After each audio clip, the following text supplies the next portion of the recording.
Di sini saya akan membahas tentang materi identitas nasional. Sejauh mana kalian mengenal dan juga mempertahankan identitas nasional? Adapun contoh kasus, yaitu pengklaiman kebudayaan Indonesia oleh negara lain. Hakikat identitas nasional. Yang pertama, identitas. Ciri-ciri khusus atau keadaan khusus yang melekat pada diri seseorang atau kelompok orang, atau dapat dikatakan juga sebagai sekumpulan ciri khusus yang dapat membedakan dengan yang lain. Nasional. Suatu identitas yang ada dan melekat pada kelompok-kelompok yang berada dalam suatu wilayah yang terikat oleh kesamaan-kesamaan budaya, agama, budaya, keinginan, dan juga cita-cita. Berikut identitas nasional. Identitas nasional Indonesia. Ada 5 unsur ataupun 5 asas dari jati diri bangsa Indonesia, yaitu berketuhanan, berkemanusiaan, memiliki persatuan, berkerakyatan, dan berkeadilan. Pancasila menjadi jati diri dari seluruh masyarakat Indonesia. Berikut unsur pembinaan dan pembentukan bangsa Indonesia. Yang pertama, asal-usul bangsa. Bangsa Indonesia berasal dari ras Malayan Mongoloid, dari rumpun Melayu yang diperkaya variasi percampuran darah antar ras. Yang kedua, kebudayaan. Dominasi dari cara hidup suku bangsa Indonesia adalah bertani dan pelaut. Dilihat dari pranata sosial. Yang ketiga, tempat tinggal, yang disebut dengan nama khas tanah air Nusantara, yakni tanah tumpah darah seluruh bangsa yang merupakan satu kesatuan wilayah laut yang di dalamnya terhimpun puluhan ribu pulau. Yang keempat, nasib sejarah. Persamaan nasib pada zaman kerajaan besar seperti Sriwijaya dan juga persamaan nasib ketika dijajah kolonial. Yang kelima, cita-cita hidup bersama. Motivasi, visi, dan misi yang menginginkan bangsa yang merdeka dan berdaulat. Berikut unsur-unsur identitas nasional. Yang pertama ada suku bangsa. Lokal dan political unity.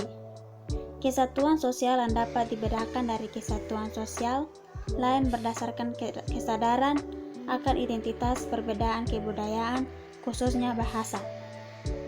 Yang berikut, kedua, agama. Indonesia bukan negara agama tetapi negara yang beragama, di mana ada 6 agama yang diakui di Indonesia. Masyarakatnya satu dengan yang lain, saling menghargai dan toleransi dalam umat beragama. Yang ketiga, kebudayaan, daerah atau suku. Indonesia menjadi negara dengan banyak suku, kurang lebih ada 300 suku yang ada di Indonesia. Yang keempat, bahasa. Bahasa daerah atau lokal menjadi suatu lambang atas unsur bunyi dari setiap individu yang satu dengan yang lainnya untuk berkomunikasi sehingga terlaksana proses interaksi pikiran dan juga perasaan yang baik. Yang berikut, integrasi nasional. Proses penggabungan atau penyatuan dari beberapa kelompok sosial budaya ke dalam kesatuan wilayah sehingga terbentuklah suatu identitas. Yang pertama, negara Republik Indonesia lahir dijiwai, dibangun dan juga didirikan semangat kebersamaan oleh para pejuang dari berbagai wilayah. Yang kedua, memiliki keterkaitan antara yang satu dengan yang lain. Antar masyarakat harus ada kesatuan yang utuh. Yang ketiga, yang terakhir, Indonesia merupakan negara yang masyarakatnya dilandasi semangat kebersamaan dan kekeluargaan. Yang berikut, paham integralistik. Teori paham integralistik. Negara terdiri dari individu-individu, kelompok, masyarakat, dan penguasa yang berperan atau berkontribusi terhadap negara untuk mencapai tujuan bersama, yakni kemakmuran hidup masyarakat. Teori ini dianut oleh Indonesia dengan pemikirannya Profesor Supomo dan Muhammad Hatta. Menurut Supomo, negara yang dijiwai semangat kekeluargaan dan kebersamaan, termasuk aliran pikiran integralistik, menyatakan definisi negara sebagai berikut. Negara ialah suatu masyarakat yang integral, menjamin kepentingan seluruh rakyat sebagai persatuan untuk mengatasi kepentingan golongan atau seseorang. Ya, terima kasih.